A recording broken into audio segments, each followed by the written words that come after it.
Inaprubahan na sa Council of Ministers ang Integration Agreement para sa mga mag-a-apply ng permit to stay sa Italia. Sasailalim sa pagsusulit ng mga aplikante para matiyak na kabisado nila ang mga batas sa Italia bago maging bahagi ng komunidad. Report si Diego Evangelista.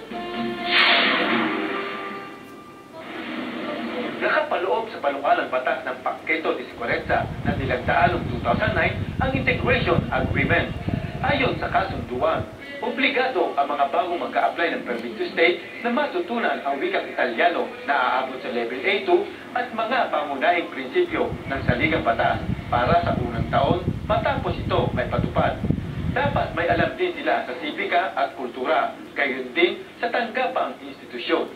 Ang imigrato ay bibigyan ng pagkakataong makapag-raise up to 30 points para magkaroon siya ng karapatang makapag-renew ng permeso di soggiorno. Ito po ay unang ibibigay sa mga bagong darating pagkatapos na ito ay may takda ng kanyang unang araw ng aplikasyon. Ang hindi makakakuha ng 30 points ay maaaring bawian ng permit to stay at papabalikin sa bansang pinanggalingan. Dagdag pa ni Salvador, maaaring ipataw ang demerit system sa sinumang lumabag sa saligang batas.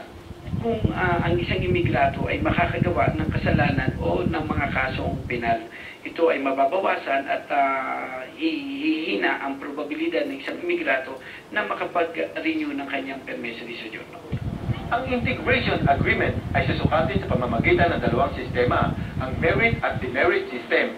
Hinihintay na lang ang publikasyon nito sa Official Gazette para sa pagkapatupad bilang ganap na batas. Para sa Balitang Europe, Diego Evangelista, Rome, Italy.